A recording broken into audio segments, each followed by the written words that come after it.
I heard her. I was sleeping, but I heard her. But I just kind of like I said, I disregarded it because my mom could be dramatic at times. And so I would stay asleep, went back to sleep. Sometime later, it had to be hours later, I woke up. And when I woke up, my dad was in my room and he's on the bed with my sister and she's crying. And I'm like, what's going on? Like, what's going on? What just? And my dad was like, your mother went to be with the Lord. I'm like, what are you? None of this is registering to me. Like, what are you talking about? We literally just watched TV. Huh? Y'all, we had a great day. She's not sick. Like, what are you talking about? What do you mean? And I got up because, like I said, it still hadn't registered, but I got up and I started walking around. I went to the bathroom, and in the bathroom, you could see it was like throw up in the sink, and it was some blood. It was some blood in the throw up. So I'm looking, like I said, I'm looking at everything, but nothing is registering still, right? By the time that I'm awake, I have family members downstairs, like everybody is inside of the den, like my aunt's there, my godmother is there, everybody's there. And they're all, how that goes. So I'm trying to console you and everything. For me, I'm just like I said, it's not registering. What are you talking about? And before she passed away, she was doing a lot of traveling.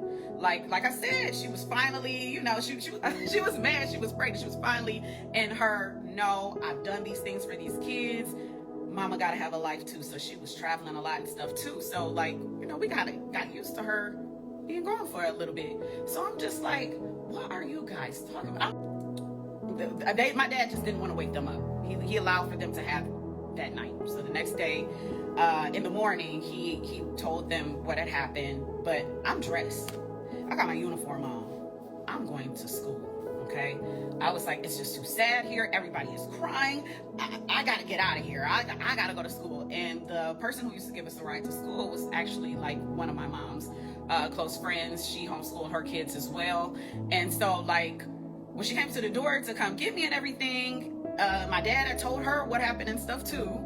And she's like, you don't need to be going I was like, I want to go to school. Let me go to school. I went to school, and if anyone knew me back in those days, I was goody two shoes. I prided myself in always being at school on time, all of that. And so for that day, that was the first day I was ever late. I was late. And I remember my music teacher, she came up to me, she was like, Derica, you're never late. What are you doing here late? And I'm like, this isn't, when I think back on it now, it's low-key insane to me because what was I doing, for one, going to school? For two, I think that it was just more so like how I was just so calm about it. I sat there literally and was like, my mom passed away. I was like, don't tell nobody. Please don't tell anybody.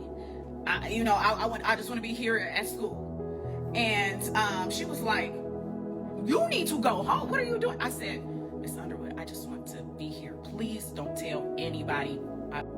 I wish I could 100% remember what I felt in that moment. But what I do remember that I'll never forget, because we all know when you're at the funeral and stuff, okay, yeah, it's hard, but the absolute worst part was the closing of the casket. Hands down. It does something to you, and I don't know what exactly that is, but it does something to you. Once you see that, it's so final, So that was the hardest part, After that, I feel like the funeral, of course, oh, this day is gonna be tough. That and the viewing was hard too, because I have this body in front of me, and that ain't my mama. That's not my mom. That doesn't look like her. And no. You know what I'm saying? That's not her. It was like,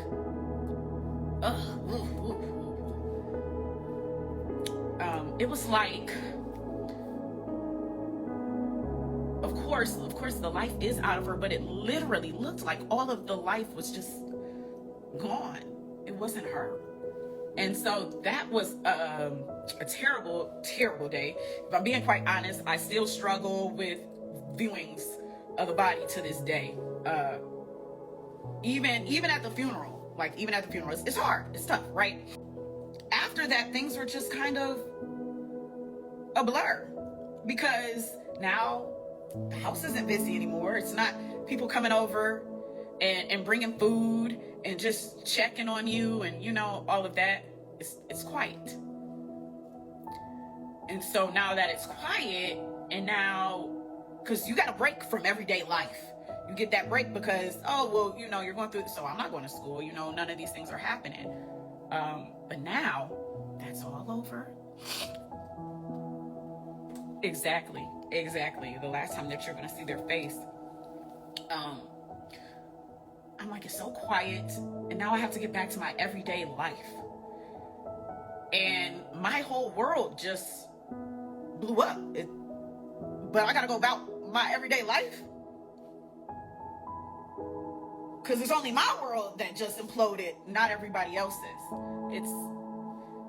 I think that might be the worst part, is the fact that, like, wait a minute, y'all don't see what just happened? Like, no, I need more time. No, you only get X amount of grieving days. And now you got to go back and just figure out life. Bye. You know, so after that, of course, we know that's when how we process everything starts coming into play.